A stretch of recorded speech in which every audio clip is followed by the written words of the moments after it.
ऐसा है कि भाजपा से पहले का रिजर्वेशन कैसा था, भाजपा के आने के बाद रिजर्वेशन में कुछ चेंजेस आए ईडब्ल्यूएस के कारण, और आज की क्या परिस्थिति है उसके कारण। तो उसके बारे में होलिस्टिकली थोड़ा बात करते हैं। तो रिजर्वेशन का इशू तू शुरू करेगा? देख ले, जिससे शुरू करना करा ले। तेरे को अगर बोलना शुरू, नहीं कोई भी बोल लेगा, वो तो कोई दिक्कत नहीं है। ठीक है, तेरे को जिससे शुरू करना तू करा। तो रिजर्वेशन में जैसे अजीत भाई उस हैंडल का पेज है, तो यहीं से शुरू करते हैं, अगला तेरे पे आता हूं। तो उसका क्या, जो पेज आपने बनाया है उसका औचित्य क्या है, यहाँ तक आपका कंक्लूजन कैसे पहुंचा कि इसका एक आंदोलन खड़ा करना चाहिए, उसके बारे में बात करते हैं, फिर आगे चलते हैं। अच्छा, ये एक बहुत बड़ा कंफ्यूजन है कि पेज मैंने बनाया। नहीं, आपने नहीं बनाया, वो मैंने बनाया। एक लड़का है वेदांश, हाँ, और उसको किसी ने ऐसे ही चैलेंज किया जब ये कॉकरोच वाला चल रहा था, तो उसको किसी ने बोला तुम लोग क्यों नहीं करते अपने लिए। बोला ठीक है भाई।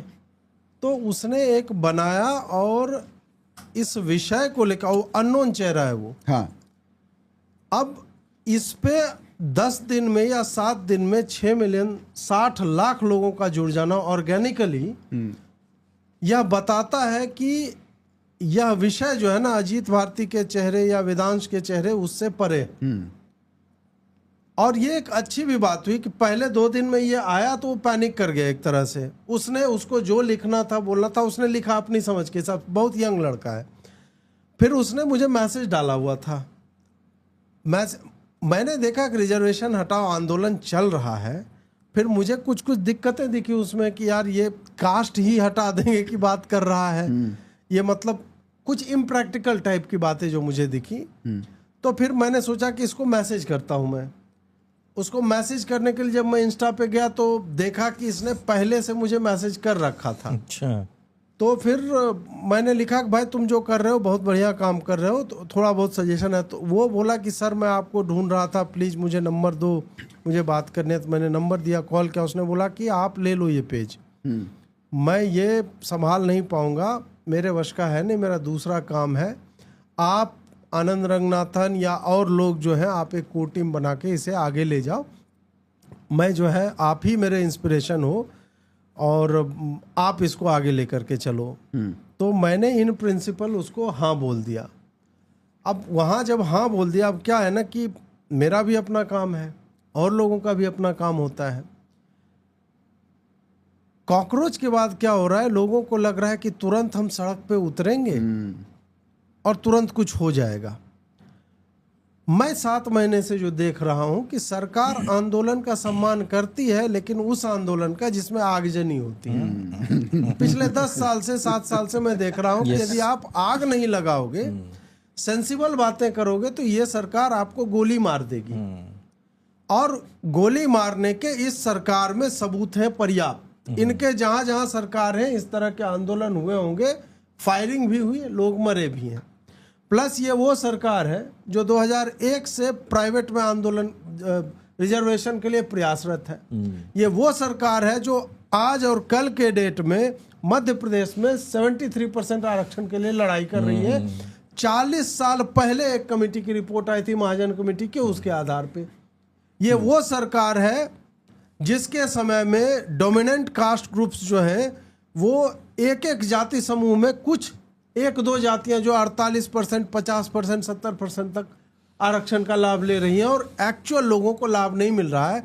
इस पे कोई समीक्षा कहीं होती नहीं दिखती है। ये वो सरकार है जो ईडब्ल्यूएस लाती है, लेकिन ईडब्ल्यूएस के बच्चे जिसको तुमने आइडेंटिफाई ही किया है कि ये गरीब है, उसका ना फॉर्म का दाम कम होता है, ना हॉस्टल की fees at par with SC होती है, न course fee at par with SC होती है। वो लोन लेकर के लोन चुकाने में खप जाता है पूरा, उसकी जवानी जो है खप जाती है। तब फिर मेरे हाथ में जब ये पेज आया तो, और लोग वही, मुझे हर दिन फ़ोन आ रहा है कि फलाने जी ने 25 पॉडकास्ट दे दिया है, वो आपसे मीटिंग करना चाहते। मतलब हर्ष दुबे नाम का एक लड़का है जिसको हम सब ने देखा है, वो अभी बहुत ज़्यादा मतलब अटेंशन उसको मिल रहा है और उसको पता नहीं है संभवतः कि ये टेंशन जो है कितने दिन का होता है, उसके बाद क्या होता है इस टेंशन का।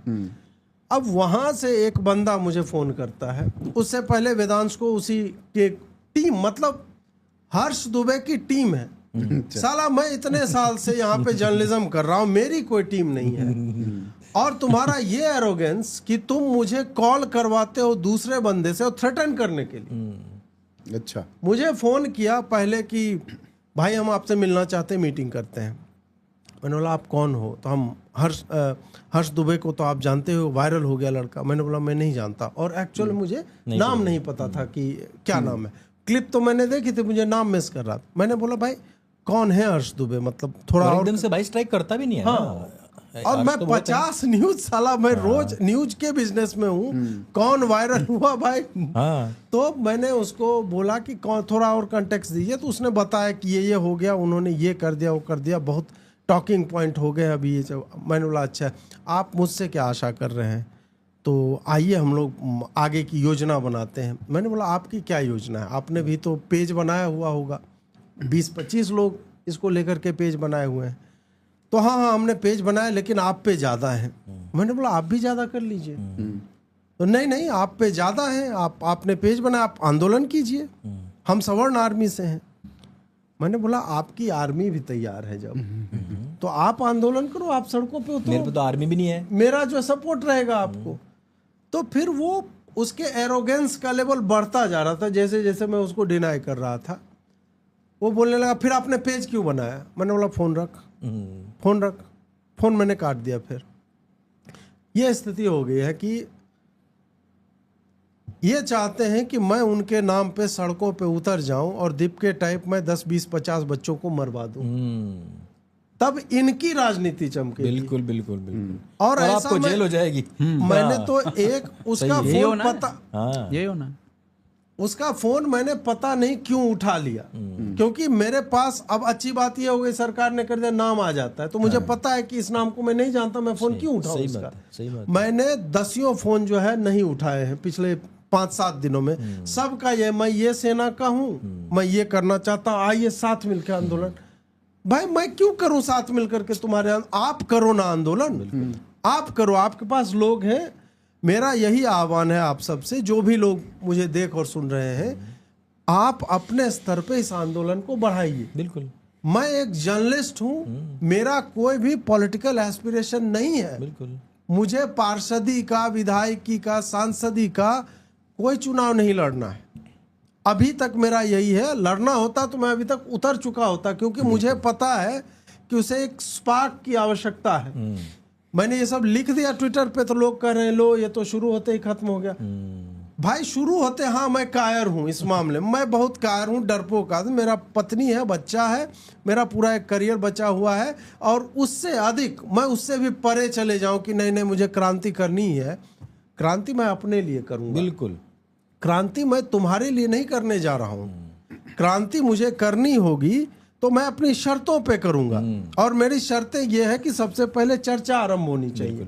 गवर्नमेंट ने हमें ठगा इतने वर्षों से, फिर भी मैं गवर्नमेंट को एक और चांस दूंगा कि सबसे पहले आम आदमी को पता तो हो। ये नहीं कि हमारे प्रोटेस्ट में लोग आ रहे हैं, उससे माइक लेके पूछ रहे हैं भाई क्यों आए हो, नहीं यहाँ बिरयानी बट रही थी तो हम आ गए। सही बात है भाई। इसके लिए ना वहां पे मेरा कोई भी वहां पे व्यक्ति जाए, उसके पास होना चाहिए कि आरक्षण गलत है, क्यों गलत हर एक व्यक्ति के पास वो विमर्श होना चाहिए। विमर्श होना चाहिए, ये नहीं कि कोई भी पहुंच जाए। भीड़ बढ़ाने के लिए थोड़ा ना आंदोलन होता है भाई। उसके लिए मुझे तैयारी करनी पड़ेगी, उसके लिए मुझे समय लगेगा।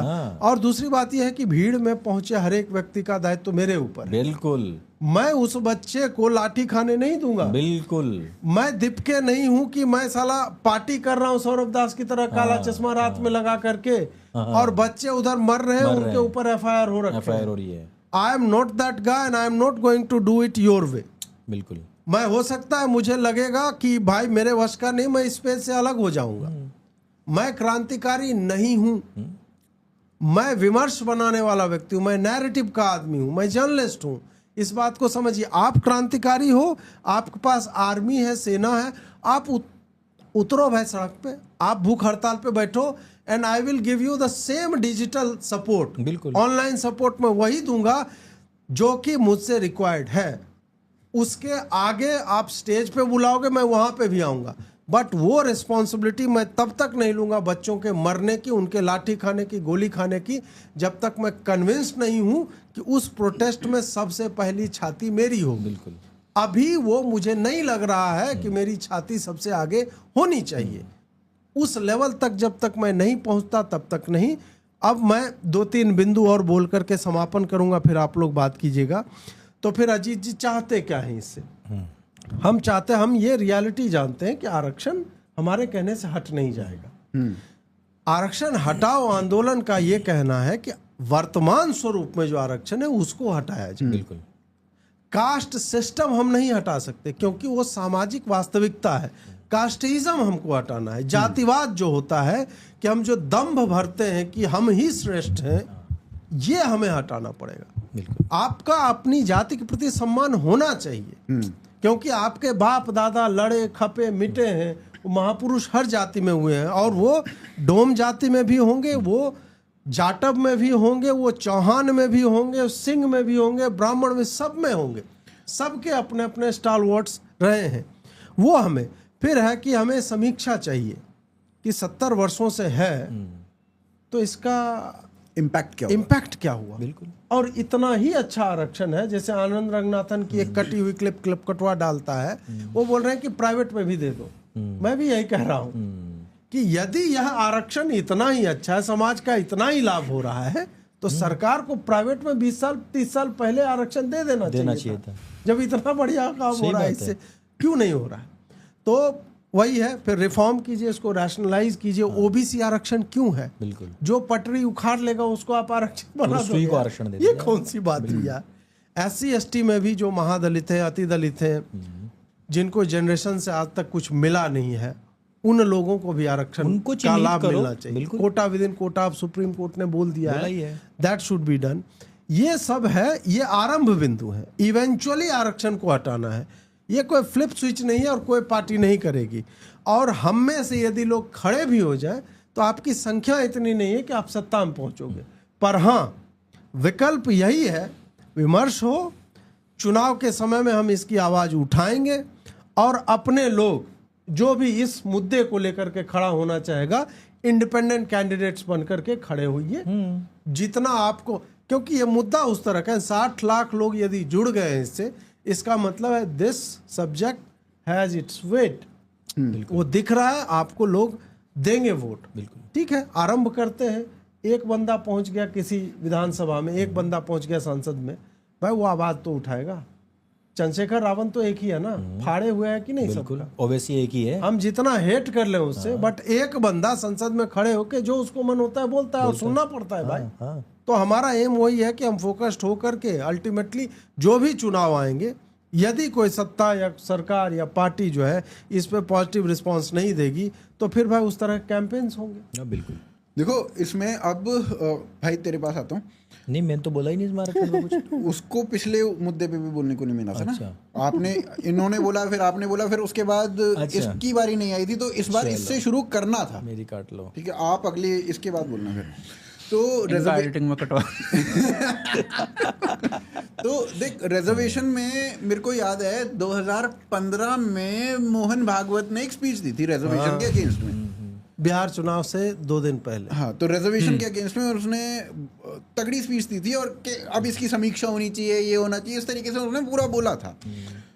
और उसका बैकलैश भयंकर मिला। चुनाव हार गए भाजपा, भयंकर बैकलैश था उसका। तो जिस पार्टी को ये पता है कि इसका तगड़ा इम्पैक्ट है चुनाव के ऊपर, एटलीस्ट, तो चाहे उसके विचार कैसे भी हो, और मोहन भागवत के जैसे ही विचार भाजपा के हुआ करते थे, ठीक है, तो वो आगे चल के उस विषय के ऊपर बात करना बंद कर देती है, या फिर ये कहती है कि अमित शाह का बयान है कि कोई भी वो नहीं हटाएगा, और कोई माइकल लाल आरक्षण। सारे बयान ऐसे ही हैं, मोदी के भी ऐसे ही हैं, भागवत के भी ऐसे ही हैं, सबके ऐसे ही हैं। लेकिन हाथी के दांत खाने के और दिखाने के और, क्या ऐसा तेरे को लगता है?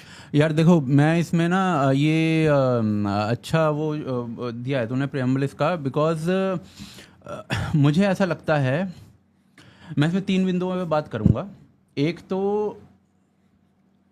अगर इस पर्टिकुलर मुद्दे पर, आरक्षण के मुद्दे पर बीजेपी को नुकसान होता है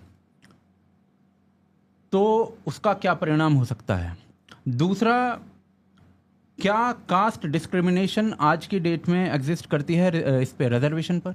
और तीसरा कि क्या रिजर्वेशन एग्जिस्ट करना भी चाहिए या नहीं?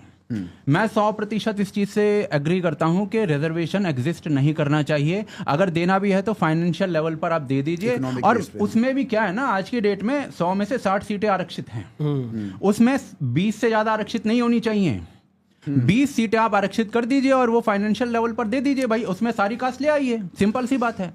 अब इसमें दिक्कत क्या है, इसको करने वाला कोई नहीं है, इसको छेड़ने वाला कोई नहीं है आज के डेट में। और उसको एग्जांपल के थ्रू अभी जैसे ये अजीत भाई ने बताया कि इधर मध्य प्रदेश की सरकार आज की डेट में एक केस लड़ रही है जिसके अंदर ओबीसी समुदाय को 27% आरक्षण, उसको मैं अपने पहले पॉइंट से जोड़ूंगा कि बीजेपी को नुकसान वाला जो मैंने बोला था। देखिए क्या है कि जब हम ओबीसी आरक्षण की बात करते हैं और मंडल कमीशन वगैरह जब शुरुआत हुआ है तो 27% आरक्षण दिया गया है सेंट्रल लेवल पर। सेंटर में आपको 27% आरक्षण देते हो, चाहे शिक्षा में है, नौकरी वगैरह में। अब क्या होता है कि जो राज्य सरकारें हैं, राज्य सरकारों को यह अधिकार दिया गया था कि आप ओबीसी को जितना आरक्षण आप देना चाहते हो उतना दीजिए। और उसी कारण से 14% आरक्षण जो था वो मध्य प्रदेश के अंदर ओबीसी समुदाय को दिया गया था। हाँ, ठीक है, ये पहले से ही चला आ रहा है। 2003 में बीजेपी की गवर्नमेंट आती है मध्य प्रदेश के अंदर, 2019 तक बीजेपी की गवर्नमेंट रहती है शिवराज सिंह चौहान की। किसी ने इस 14% के आरक्षण को टच नहीं किया, किसी ने भी टच नहीं किया। अब ये हरामखोर आया 84 के दंगे वाला मध्य प्रदेश में 2019 में, हाँ मध्य प्रदेश में 2019 में सरकार बनाई, वो अल्पमत की सी सरकार थी, वो बस कैसे कैसे बन गई थी। विद इन मंथ्स, 3 महीने के अंदर, विद इन 3 मंथ्स इन बंदों ने 14% आरक्षण को 27% कर दिया। वो 15 साल से बैठे थे, टच नहीं किया उन्होंने, इन्होंने साला 3 महीने के अंदर वो कर दिया 27%। अब इससे क्या एक समीकरण बना, इससे समीकरण ये बना कि आगे ये कितना, 1 साल में बीजेपी आ गई, शायद एक 1.5 साल के अंदर ही आ गई थी, कमलनाथ की सरकार गिरवाकर बीजेपी आ गई।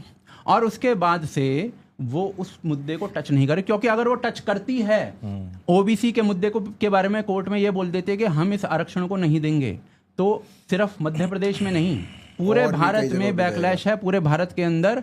मतलब उसका राजनीतिक अस्तित्व जो है वो खतरे में आ सकता है। अब 15 साल उन्होंने सरकार चलाई है, टच नहीं हुआ है, कांग्रेस ने आते साला 3 महीने में कर दिया।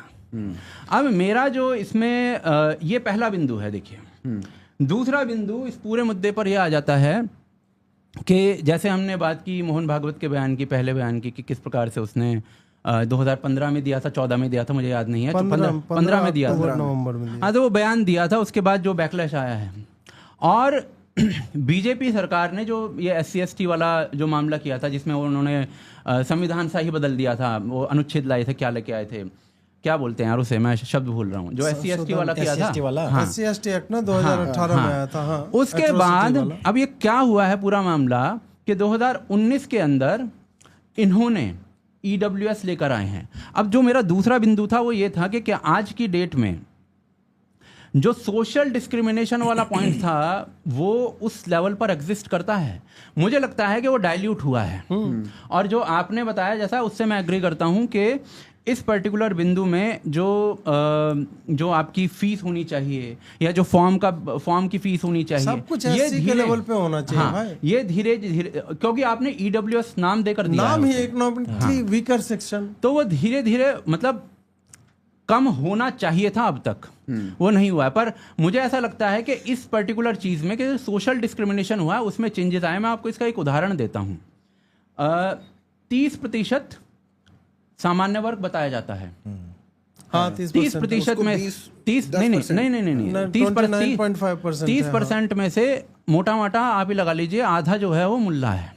नहीं, मुस्लिम का अशराफ है 1.5% और 29% हिंदू सवर्ण। मुझे इंफॉर्मेशन है उसमें कुछ अलग। मैं बता रहा हूँ, मतलब 14% जो मुस्लिम है ना, उसमें से 1.5% ही अशराफ है, और वो टोटल मिला के 30.5 या 31% है टोटल सवर्ण। मतलब टोटल हाँ, अनरिजर्व जो है ना वो इतना ही इतना होना पर यार चाहिए हिसाब नहीं, से। पॉइंट मेरा ये है कि क्या मुसलमान को अशराफ और वो कॉन्स्टिट्यूशनली हाँ, देखते हाँ, हैं? Constitution मुझे नहीं लगता उसमें है भी नहीं, उसमें वो upper जनरल में ही caste, काउंट होते हैं ना। ओबीसी, मुस्लिम ओबीसी है ना, अधिकांश हर राज्य में है। ओबीसी है। नहीं लगभग जनरल बहुत है सारे ना, उनको राज्य जनरल में। कोटा मैं मिलता इसको है। चलो मैं जैसे इसको त्यागी फिर से- मुसलमान है हाँ। तो उनको जनरल कोटे में जाते हैं। वो तो हाँ, जनरल मैं में चलो जाएगा इसको ना। फिर से चेक करूंगा, बट जितना मेरी जानकारी थी उसके हिसाब से, अब जैसे मैं 2021 का या उसका यूपीएससी का आंकड़ा देख रहा था, उसके अंदर 81 आईएएस जो थे वो निकल रहे थे ईडब्ल्यूएस कोटा से। 81 के अंदर 27 जो थे वो ब्राह्मण थे, हाँ 19 थे राजपूत या क्षत्रिय, और 9 बनिया थे, फिर जैन वगैरह थे, और उसमें से 2 मुसलमान थे।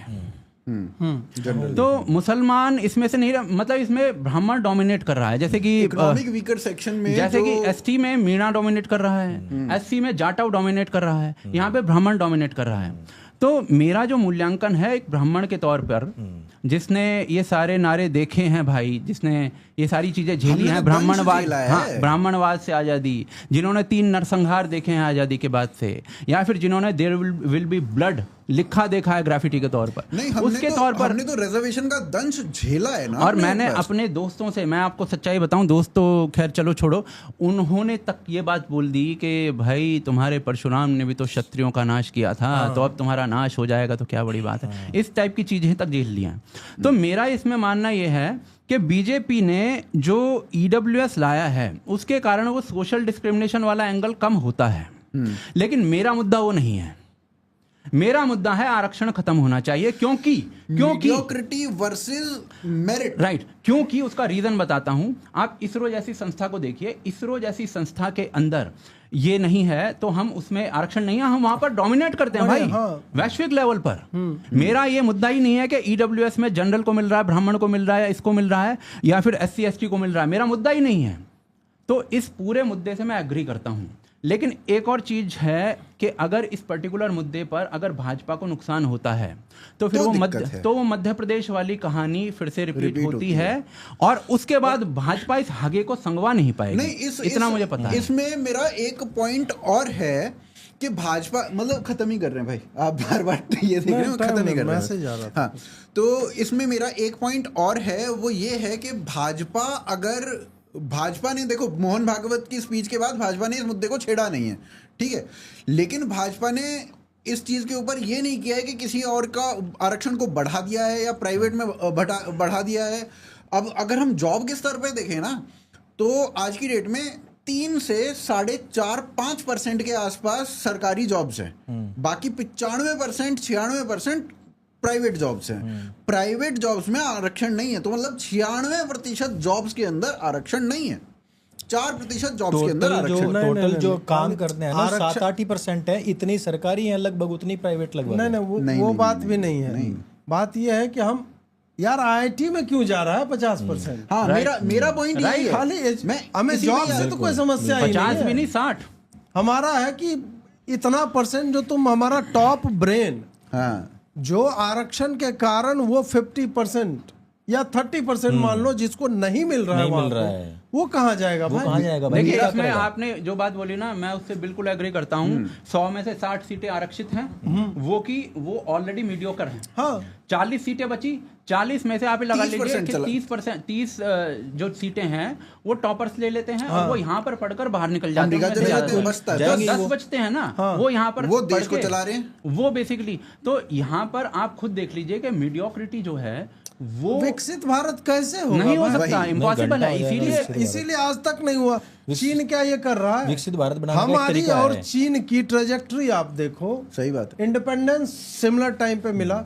91 में हम भी पिवट करते हैं उदारीकरण की तरफ, 91-90 में वहां पे वो भी भी एक करते चेंज हैं। आता है कि हमें मैन्युफैक्चरिंग में घुसना है। उसने जो चुना, हमने जो चुना, हम उसी समय मंडल पॉलिटिक्स कर रहे थे, लोग जला रहे थे अपने आप को। मेरा पॉइंट 78 में चाइना और भारत की जो जीडीपी वगैरह का आप देखोगे ना, भारत थोड़ा सा आगे है उससे। आगे होगा। हाँ, मेरा पॉइंट यहाँ पे ये है कि हम जो भी दलित है, एसटी है, जो भी सब कोई है, आप उनको फ्री में शिक्षा दो और प्राइवेट स्कूल में दो, अच्छी शिक्षा दो, उनको कोचिंग भी फ्री दे दो, और उसके बाद जो मेरिट में आए उसको उसकी उसमें फीस भी माफ कर दो। यार उसमें भी आप जाति मत देखिए ना, उसमें भी एग्जैक्टली सभी का कह रहा हूं मैं। आरक्षण आप रखो। मैं इसलिए मैं बोल रहा हूँ इकोनॉमिक जैसे वीकर सेक्शन का कह रहा हूँ सबका। देश में आर्थिक स्थिति जो परिवारों की है वो ऑलमोस्ट आप मान के चलो 70 से 80% बहुत गरीब लोग हैं। हाँ।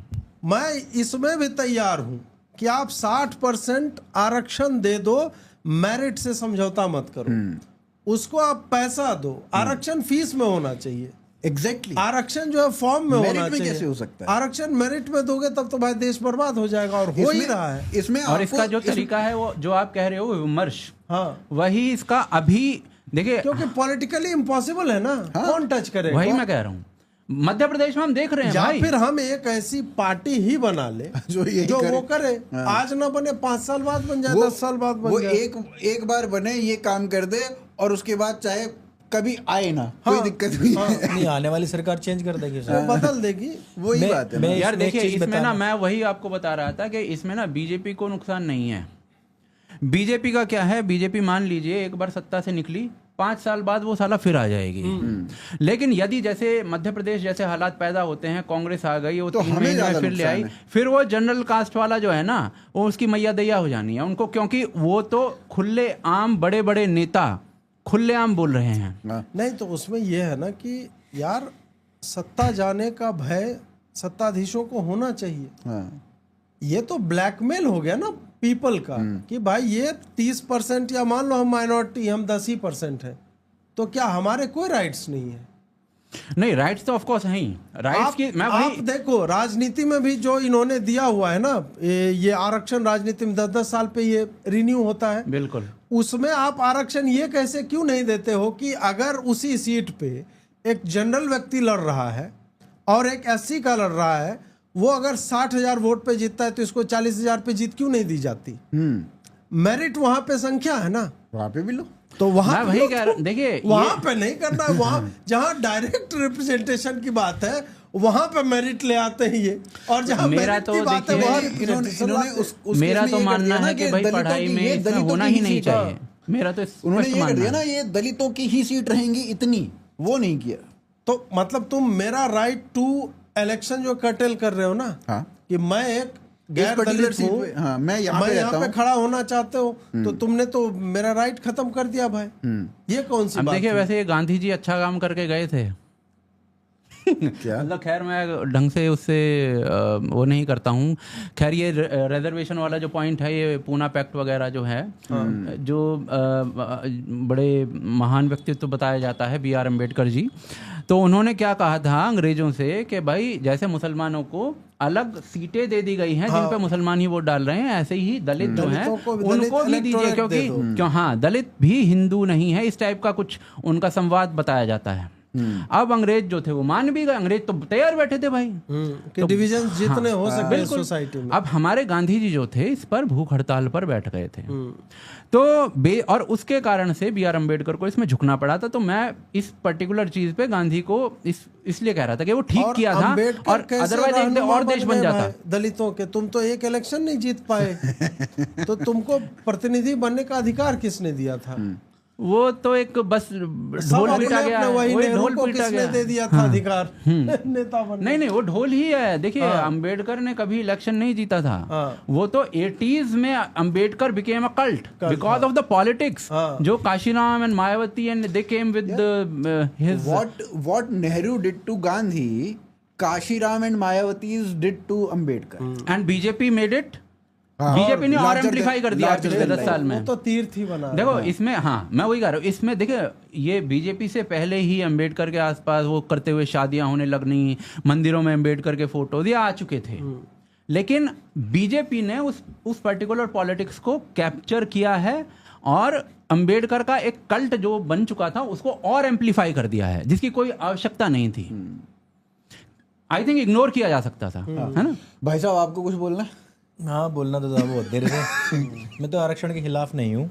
अच्छा। मैं कहता हूँ कि जितना आरक्षण चल रहा है उतना चलते रहना चाहिए। बस ये है कि जो सब पास आउट डॉक्टर बने उन्हीं के पास में उसी कैटेगरी का इलाज हो, जो सब पास आउट टीचर हों उन्हीं से ही उनके बच्चे पढ़े, जो उनके पास आउट इंजीनियर हैं उन्हीं से उनके मकान आपको बने। पता है, सरकार ने एग्जैक्टली ये काम किया हुआ है। और ये हो जाएगा ना, जैसे फिक्की तो भाई संस्था मैं है कह ना, रहा हूँ तो कि उसका एक दलित चैम्बर ऑफ कॉमर्स बना दिया। क्यों? क्योंकि फिक्की जितने में इनके आरक्षण सारे के डोनर्स लिए हैं।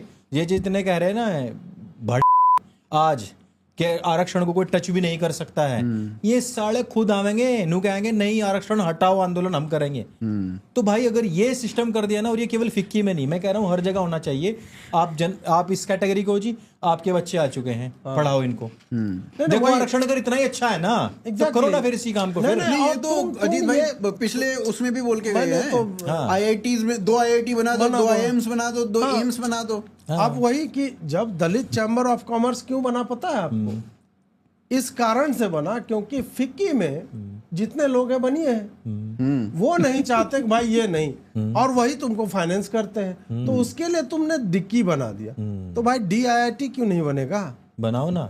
DAIMS क्यों नहीं बनेगा? बिल्कुल DNIT क्यों नहीं बनेगा? वो बनाओ। और उसका दूसरा कारण यह भी है कि दलित ये बोलते हैं, जब पूछते हैं ना भाई तुम तो फेल कर जाते हो IIT में, तो नहीं ब्राह्मण हमें फेल कर देता है। तो भाई तुम्हारा अपना स्टाफ रहेगा और तुम्हारे कभी अपने प्रोफेसर रहेंगे। और कभी भी ये जो तुम कहते हो ना कि हमें तो ऐसा नाम ले दिया तो हम SC एक्ट लगवाएंगे, वहां ये भी मामला नहीं होगा। बिल्कुल नहीं, क्योंकि कोई तुम्हारे आसपास ही नहीं होगा। क्योंकि कैंपसेज में सबसे अधिक डिस्क्रिमिनेशन होता है इनके तो साथ। कैंपस में तुम्हारे टीचर रहेंगे ना, तुम्हारे प्रिंसिपल रहेगा, तुम्हारा खुद का कॉलेज रहेगा। इसमें जो और सबसे इम्पोर्टेंट बात है वो ये है कि आप किसी भी आईआईटी में चले जाओ, किसी भी एम्स में चले जाओ या आईएम्स में चले जाओ, वहाँ पे कुछ सीटें ना, इतने टीचर जो होंगे वो दलित समुदाय से ही होंगे, इतने SC होने चाहिए, इतने ST होने चाहिए, इतने OBC होने चाहिए, ये होता है। ठीक है, आईआईटी के अंदर हजारों सीटें ऐसी खाली पड़ी हैं क्योंकि वो टीचर ही नहीं मिला, और वो खाली पड़ी हैं। वो मिनिमम रिक्वायरमेंट स्टूडेंट्स ही भाग जाते हैं, स्टूडेंट भी नहीं है, पढ़ेगा नहीं उससे। एक लड़की थी, उसने एक रील बनाया हुआ है, ट्विटर पे देखा मैंने, वो कह रही है कि मैं SC हूँ और देखो इतनी हालत खराब कि मुझे आरक्षण से सीट तो मिल गई, मैं फाइनल नहीं कर पाई। बोली मैंने ये इतना काम गलत किया ये आरक्षण लेकर के कि कोई डिजर्व करता होगा बंदा मेरी जगह पे वो पढ़ लेता। भाई और तो देखो मैं तो इस सच में जो ये कह रहे हैं ना आरक्षण हटाओ, मैं उसके साथ हूँ, जो कि वो SC लड़की है। यार it should be economical. Last बात बोल रहा हूँ, ये इंजीनियरिंग ना आसान नहीं है मामला। मैंने पढ़ी है तो मुझे पता है। हर 2 महीने में साला सेशनल हो जाता था, उसके 2 महीने में आपका सेमेस्टर हो जाता था। आदमी के एग्जाम खत्म नहीं होते थे, पता नहीं साला कितने 80-90 तो एग्जाम देने पड़ते थे।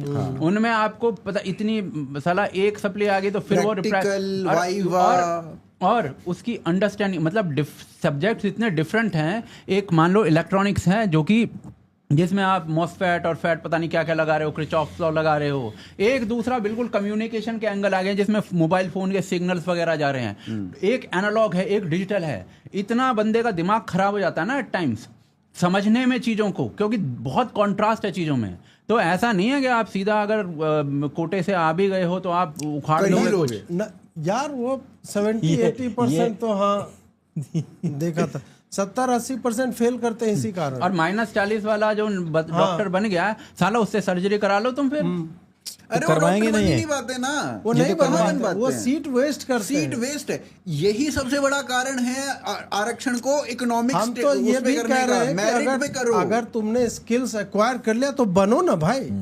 तुम स्किल एक्वायर ही नहीं कर पाते हो क्योंकि तुम्हें हर स्टेज पर यह बता दिया गया कि भाई तुम्हारा दिमाग ही कम है। बिल्कुल, ये सरकार तुमको तुम्हारे स्वाभिमान को किल कर दिया गवर्नमेंट ने, जबकि यही होना चाहिए। मैं अभी भी कहता हूँ 50% जो है वो रहने दो, बट मेरिट का नंबर या न्यूनतम मार्क ऐसा कर दो, जनरल का कट ऑफ जितना भी है उससे 10% ही कम होना चाहिए। अभी आप ये करो आप। अभी आप ईडब्ल्यूएस में जनरल आता है, उसकी जो कट ऑफ जाती है वो ऑलमोस्ट एट पार होती है, वो एट पार ही होती है। ओबीसी की भी एट पार है, लेकिन दिक्कत आती है एसटी में, एससी में 0 नंबर। हाँ, ये अच्छा आइडिया है। वो कट ऑफ आप ऊपर कर दीजिए, आपके पास अपने आप मेरिट। क्या है ना कि ओबीसी वाला, इसलिए भी अभी मैं जितना पढ़ रहा हूँ ओबीसी वाले बोलते हैं कि हमें नहीं चाहिए, क्योंकि वो सर्टिफिकेट लेके अप्लाई कर देते हैं। अब अप्लाई कर दो, जनरल में आप compete नहीं करोगे, ऐसा कुछ होता है।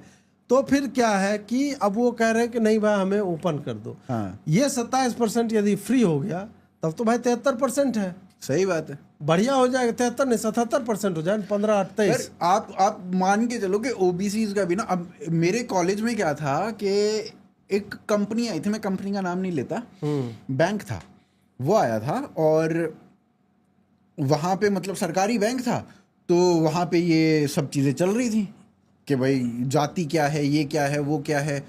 मैं भी बैठा था उसमें।